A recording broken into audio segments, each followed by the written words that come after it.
दोस्तों आपके favourite YouTube channel वंस मेडियर क्लासेज में आप सभी का स्वागत है। दोस्तों SGPGI लखनऊ के अंदर पैरामेडिकल की बहुत सारी वैकेंसीज निकली है। तो उनमें क्या क्वालिफिकेशन रहने वाला है, फॉर्म डेट क्या रहने वाली है, सिलेक्शन प्रोसेस क्या रहने वाली है, सभी के बारे में दोस्तों अपन बात करेंगे। वीडियो को पूरा देखना हो, चैनल पर नए हो तो चैनल को सब्सक्राइब कर लेना। दोस्तों ये जो वैकेंसी है वह दोस्तों परमानेंट वैकेंसी रहने वाली है। सबसे पहले अपन बात कर लेते हैं एडवर्टाइजमेंट के बारे में। तो दोस्तों ये एडवर्टाइजमेंट पेपर में आया था पहले, इसके बाद में साइट पर डिटेल नोटिफिकेशन डाल दिया है, उसके बारे में अपन बात कर लेते हैं। ठीक है, सबसे पहले अपन बात करेंगे यहाँ पर बेसिकली नर्सिंग और पैरामेडिक रिलेटेड वैकेंसीज़ के बारे में। सबसे पहले जो वैकेंसी है वो यहाँ पर अपनी नर्सिंग ऑफिसर के लिए रहने वाली है। टोटल यहाँ पर 1426 पोस्ट आपकी रहने वाली है। पे लेवल के बारे में बात है तो लेवल 7 यहाँ पर रहने वाला है, ग्रुप बी की वैकेंसी रहने वाली है। इसके बाद में दोस्तों नेक्स्ट वैकेंसी यहाँ पर आपकी रेडियोलॉजी टेक्नीशियन के लिए रहने वाली है। टोटल 15 पोस्ट रहने वाली है, पे लेवल 6 रहने वाला है, ग्रुप सी की वैकेंसी है। इसके बाद में दोस्तों नेक्स्ट वैकेंसी आपकी मेडिकल लैब टेक्नोलॉजिस्ट के लिए रहने वाली है। टोटल यहाँ पर 21 पोस्ट रहने वाली है, पे लेवल 6 रहने वाला है, ग्रुप सी की वैकेंसी है। इसके बाद में दोस्तों नेक्स्ट वैकेंसी आपकी रेडियोथेरेपी टेक्नीशियन के लिए रहने वाली है। टोटल यहाँ पर 8 पोस्ट रहने वाली है, पे लेवल 6 रहने वाला है, ग्रुप सी की वैकेंसी रहने वाली है। इसके बाद में दोस्तों नेक्स्ट वैकेंसी यहाँ पर अपनी टेक्निकल असिस्टेंट के लिए रहने वाली है, न्यूरो ऑटोलॉजी या फिर आप बोल सकते हो स्पीच थेरेपिस्ट के लिए। टोटल यहाँ पर 3 पोस्ट आपकी रहने वाली है, पे लेवल 6 रहने वाला है, ग्रुप सी की वैकेंसी है। नेक्स्ट वैकेंसी यहाँ पर अपनी जूनियर फिजियोथेरेपिस्ट के लिए रहने वाली है। टोटल यहाँ पर 3 पोस्ट रहने वाली है, पे लेवल 6 रहने वाला है सब में ही। ठीक है, ग्रुप सी की वैकेंसी है। इसके बाद में दोस्तों नेक्स्ट वैकेंसी यहाँ पर अपने जूनियर ऑक्यूपेशनल थेरेपिस्ट के लिए रहने वाली है। टोटल यहाँ पर 3 पोस्ट रहने वाली है। इसके बाद में दोस्तों नेक्स्ट वैकेंसी यहाँ पर अपनी न्यूक्लियर मेडिसिन टेक्नोलॉजिस्ट के लिए रहने वाली है। टोटल यहाँ पर 7 पोस्ट आपकी रहने वाली है, पे लेवल यहाँ पर 5 रहने वाला है, ग्रुप सी की वैकेंसी है। इसके बाद में दोस्तों नेक्स्ट वैकेंसी यहाँ पर डायलिसिस टेक्नीशियन के लिए रहने वाले। टोटल यहाँ पर 37 पोस्ट आपकी रहने वाली है, पे लेवल यहाँ पर 5 रहने वाला है, ग्रुप सी की वैकेंसी रहने वाली है। तो दोस्तों ये वैकेंसी नर्सिंग और पैरामेडिकल में रहने वाली है। और ये जो वैकेंसी है दोस्तों परमानेंट वैकेंसी यहाँ पर रहने वाली है। एप्लीकेशन फॉर्म के बारे में बात करें तो दोस्तों एप्लीकेशन फॉर्म अभी स्टार्ट नहीं हुए हैं। फॉर्म जब भी स्टार्ट होंगे आपको टेलीग्राम चैनल के माध्यम से बता दिया जाएगा, तो आप हमारे टेलीग्राम चैनल ज्वाइन कर सकते हो। टेलीग्राम चैनल जो लिंक है वीडियो के नीचे डिस्क्रिप्शन में दे रखा है। इसके बाद में दोस्तों अपन बात कर लेते हैं यहाँ पर एप्लीकेशन फॉर्म फीस के बारे में। तो दोस्तों जो एप्लीकेशन फॉर्म फीस है वो यहाँ पर जनरल OBC EWS के लिए 1180 रुपये रहने वाली है, और जो SC ST वाले अभ्यर्थी उनके लिए 708 रुपये फॉर्म फीस यहाँ पर रहने वाली है। इसके बाद में दोस्तों अपन बात कर लेते हैं यहाँ पर जो रिजर्वेशन दे रखा है उसके बारे में। तो यहाँ पर SC के अंदर यहाँ पर 21% रिजर्वेशन दे रखा है, ST तो 2%, OBC को 27% और EWS के यहाँ पर 10% रिजर्वेशन यहाँ पर दे रखा है। इसके बाद में दोस्तों अपन बात कर लेंगे आयु सीमा के बारे में। तो दोस्तों आपकी जो आयु है वह है दोस्तों 1 जनवरी 2024 तक आपकी न्यूनतम आयु 18 वर्ष हो जानी चाहिए, और अधिकतम आयु है 40 वर्ष से ज़्यादा नहीं होनी चाहिए। 1 जनवरी 2024 तक आपकी जो न्यूनतम आयु 18 वर्ष होनी चाहिए, और आपकी जो मैक्सिमम एज है वो 40 से ज़्यादा नहीं होनी चाहिए। बाकी यहाँ पर आयु सीमा में छूट दे रखी है, तो आप यहाँ से देख लेना। ठीक है, इसके बाद में अपन बात कर लेते हैं दोस्तों क्वालिफ़िकेशन के बारे में। तो यहाँ पर क्वालिफ़िकेशन दे रखा है। सबसे पहले नर्सिंग ऑफिसर के बारे में अपन बात कर लेते हैं। तो दोस्तों यदि आपने BSc नर्सिंग कर रखी है तो फॉर्म अप्लाई कर सकते हैं, या फिर दोस्तों आपने पोस्ट बेसिक BSc नर्सिंग कर रखी है तो भी आप यहाँ पर फॉर्म अप्लाई कर सकते हैं। ठीक है, साथ में दोस्तों जो इंडियन नर्सिंग काउंसिलिंग या स्टेट नर्सिंग काउंसिल उसमें आपके पास में रजिस्ट्रेशन होना चाहिए, या फिर दोस्तों आपने GNM नर्सिंग कर रखी है। ठीक है, और आपके पास में 50 बेडेड हॉस्पिटल के अंदर 2 साल का एक्सपीरियंस है तो भी आप यहाँ पर फॉर्म में अप्लाई कर सकते हैं। ठीक है, साथ में जो इंडियन नर्सिंग काउंसिलिंग या स्टेट नर्सिंग काउंसिल उसमें आपके पास में रजिस्ट्रेशन होना चाहिए। मतलब दोस्तों यहाँ पर जो रजिस्ट्रेशन है उसके बारे में मैं आपको बता देता हूँ। स्टेट या फिर इंडियन नर्सिंग काउंसिलिंग के बारे में क्या बोल रही हैं यहाँ पे, मतलब आज यदि आप राजस्थान से हो, ठीक है, और राजस्थान नर्सिंग काउंसिलिंग के अंदर आपके पास में रजिस्ट्रेशन है तो आप यहाँ पर फॉर्म में अप्लाई कर सकते हैं। ठीक है, यदि आप हरियाणा से हो, हरियाणा नर्सिंग काउंसिल में आपके पास में रजिस्ट्रेशन है तो भी आप यहाँ फॉर्म में अप्लाई कर सकते हैं। मतलब आपकी जो स्टेट नर्सिंग काउंसिलिंग है ना उसमें आपके पास में रजिस्ट्रेशन होना चाहिए। बिना रजिस्ट्रेशन के आप यहाँ पर फॉर्म में अप्लाई नहीं कर सकते हैं। ऐसा यहाँ पर नहीं है कि उत्तर प्रदेश नर्सिंग काउंसिल में आपके पास में रजिस्ट्रेशन होना चाहिए। आपका जो स्टेट है यदि उसके अंदर आपके पास में रजिस्ट्रेशन है तो आप यहाँ फॉर्म में अप्लाई कर सकते हैं। ठीक है, मतलब ऑल इंडिया जो अभ्यर्थी है वो इसके अंदर फॉर्म में अप्लाई कर सकते हैं नर्सिंग ऑफिसर के लिए। ठीक है, बाकी जो भर्ती है वो ऑल इंडिया के लिए ही रहने वाली है। ठीक है, इसके बाद में अपन बात कर लेते हैं नेक्स्ट वैकेंसी यहाँ पर अपनी रेडियोलॉजी टेक्नीशियन के लिए रहने वाली है, मतलब रेडियोग्राफर के लिए वैकेंसी रहने वाली है जो 12th साइंस में पास होनी चाहिए। एंड दोस्तों यदि आपने रेडियोग्राफी के अंदर डिप्लोमा करके 2 साल का तो फॉर्म अप्लाई कर सकते हैं, साथ में 1 ईयर का आपके पास में एक्सपीरियंस होना चाहिए। ठीक है, जो ये एक्सपीरियंस है दोस्तों प्राइवेट और गवर्नमेंट दोनों हॉस्पिटल का चल जाता है। ठीक है, तो यदि आपने प्राइवेट के अंदर काम कर रखा है 1 ईयर तो भी आप यहाँ पर एक्सपीरियंस लगा के फॉर्म में अप्लाई कर सकते हैं। ठीक है, यहाँ पे दोस्तों आपने बीएससी कर रखी है रेडियोग्राफी के अंदर तो भी आप यहाँ फॉर्म अप्लाई कर सकते हैं। कुल मिला के दोस्तों मैं आपको बता देता हूँ, जिन साथियों ने डीआरटी कर रखी है और आपके पास में 1 ईयर का एक्सपीरियंस है तो फॉर्म अप्लाई कर देना।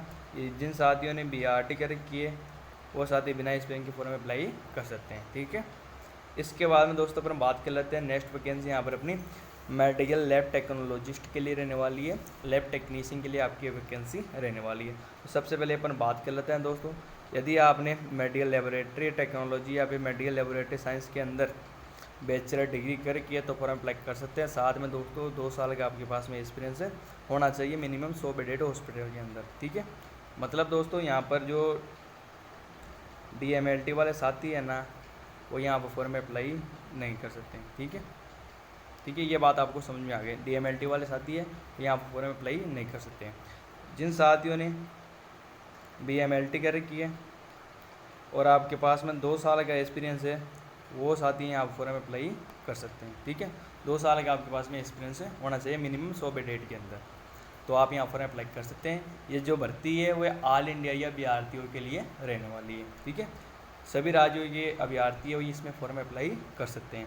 इसके बाद में दोस्तों नेक्स्ट वैकेंसी यहाँ पर अपनी रेडियोथेरेपी टेक्नीशियन के बारे में बात कर लेते हैं, जो 12th साइंस में पास होनी चाहिए। एंड दोस्तों यदि आपने रेडियोथेरेपी के अंदर डिप्लोमा कर रखा है 2 साल का और 1 ईयर का आपके पास में एक्सपीरियंस है रेडियोथेरेपी के अंदर तो भी आप यहाँ पर अप्लाई कर सकते हैं। यहाँ पे दोस्तों रेडियोथेरेपी के अंदर आपने बैचलर डिग्री करके है तो भी आप यहाँ पर अप्लाई कर सकते हैं। नेक्स्ट वैकेंसी यहाँ पर टेक्निकल असिस्टेंट स्पीच थेरेपिस्ट के लिए रहने वाली है, तो यहाँ पर अपन बात कर लेते हैं दोस्तों। यदि आपने स्पीच एंड हियरिंग के अंदर बैचलर डिग्री है आपके पास में तो आप यहाँ पर अप्लाई कर सकते हैं। इसके बाद में दोस्तों नेक्स्ट वैकेंसी यहाँ पर अपने जूनियर फिजियोथेरेपिस्ट के बारे में बात कर लेते हैं दोस्तों। जो इंटर है वो 10वीं साइंस में पास होनी चाहिए। दोस्तों यदि आपने फिजियोथेरेपी के अंदर मास्टर डिग्री कर की है तो आप यहाँ पर अप्लाई कर सकते हैं। मतलब दोस्तों जिन साथियों ने MPT कर किए वो साथी यहाँ पर अप्लाई कर सकते हैं, BBT वाले साथी यहाँ पर हम अप्लाई नहीं कर सकते हैं। ठीक है, समझ गए बात। यदि आपने MPT कर किए तो आप यहाँ पर अप्लाई कर सकते हैं, BBT वाले साथी यहाँ पर अप्लाई नहीं कर सकते हैं। ठीक है, इसके बाद में अपन बात कर लेते हैं नेक्स्ट वैकेंसी यहाँ पर अपनी जूनियर ऑक्यूपेशनल थेरेपिस्ट के लिए रहने वाली है। तो दोस्तों जो इंटर है वो 10वीं है वो साइंस में पास होनी चाहिए। एंड दोस्तों यदि आपने मास्टर डिग्री कर की है ऑपरेशन जो थेरेपी उसके अंदर MOT के अंदर तो फॉर्म अप्लाई कर सकते हैं। बैचलर डिग्री वाले यहाँ पर फॉर्म अप्लाई नहीं कर सकते हैं।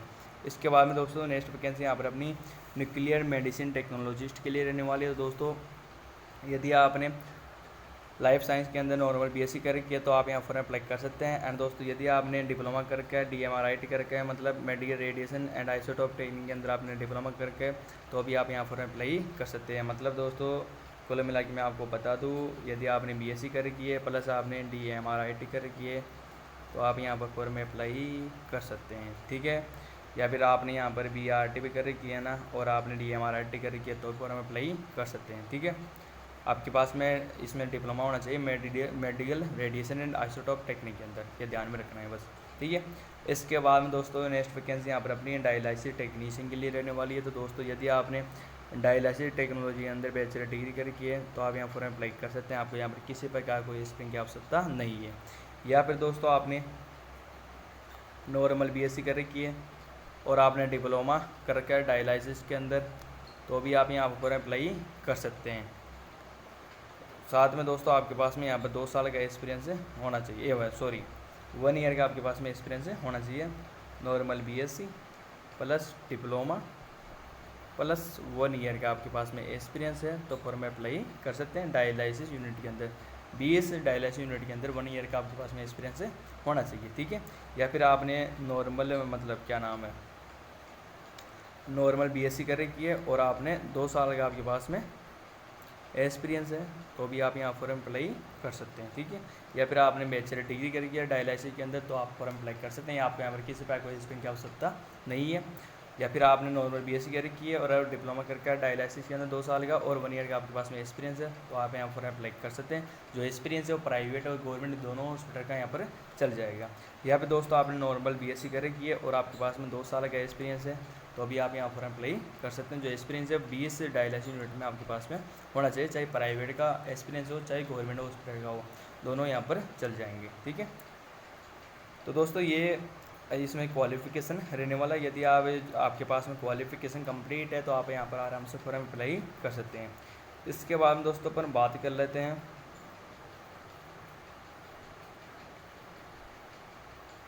ऑनलाइन एग्ज़ाम के बारे में। तो जो आपका एग्ज़ाम है दोस्तों कंप्यूटर बेस्ड रहने वाला है, मतलब कंप्यूटर बेस्ड आपका टेस्ट होने वाला है, ऑनलाइन आपकी एग्ज़ाम होने वाली है। और जो कंप्यूटर बेस्ड टेस्ट है, जो आपके एग्ज़ाम है उसका जो मीडियम है वो इंग्लिश लैंग्वेज में आपका पेपर आने वाला है, हिंदी के अंदर आपका पेपर नहीं आएगा, ठीक है।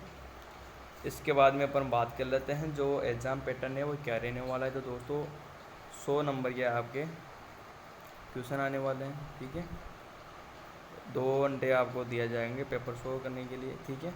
इसके अंदर बात कर लेते हैं 60 नंबर के आपके सब्जेक्ट रिलेटेड आएंगे, जैसे कि रेडियोग्राफी के बारे में बात करें, जो आपने डिप्लोमा डिग्री में जो सिलेबस पढ़ाए हैं ना, उससे रिलेटेड यहाँ पर 60 क्वेश्चन आने वाले हैं, ठीक है। इसके बाद में दोस्तों 10 क्वेश्चन आपके जनरल इंग्लिश से आएंगे, 10 आपके जनरल नॉलेज के आने वाले हैं।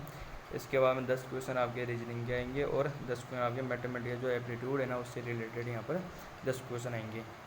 एक क्वेश्चन को यहाँ पर 1 नंबर आपको दिया जाएगा यदि आप सही करते हो, गलत करते हो तो आपको यहाँ पर 1/3 या अपनी जितनी मार्किंग आपकी रहने वाली है।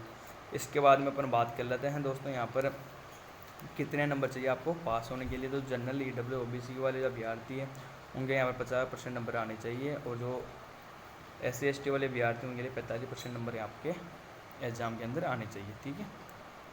और जो सिलेबस है वो दोस्तों अभी वेबसाइट पर अपलोड नहीं किया है, जब भी अपलोड करेंगे आपको हमारे टेलीग्राम चैनल के माध्यम से बता दिया जाएगा।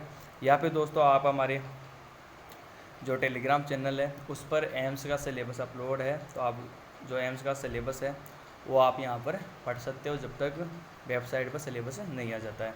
क्योंकि दोस्तों ये जो वैकेंसी है वो सेंट्रल गवर्नमेंट की भर्ती रहने वाली है, तो जो सिलेबस एम्स में रहता है वही सिलेबस आपका जो SGPGI है उसमें रहने वाला है, ठीक है। बाकी 2-3 टॉपिक है जो अलग आएंगे, बाकी सेम सिलेबस ही है रहने वाला है, ठीक है। तो दोस्तों ये वैकेंसी रहने वाली है।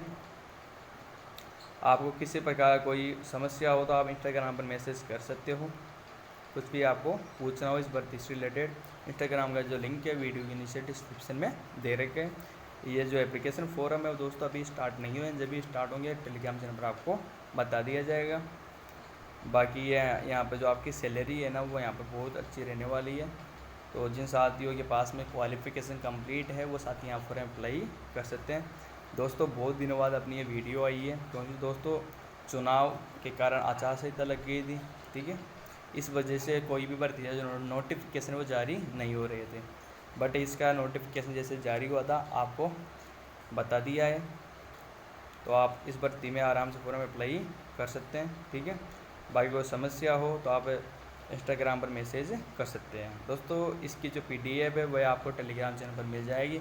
टेलीग्राम चैनल जो लिंक है वीडियो के नीचे डिस्क्रिप्शन में दे रखा है, तो आप हमारे टेलीग्राम चैनल ज्वाइन कर सकते हो।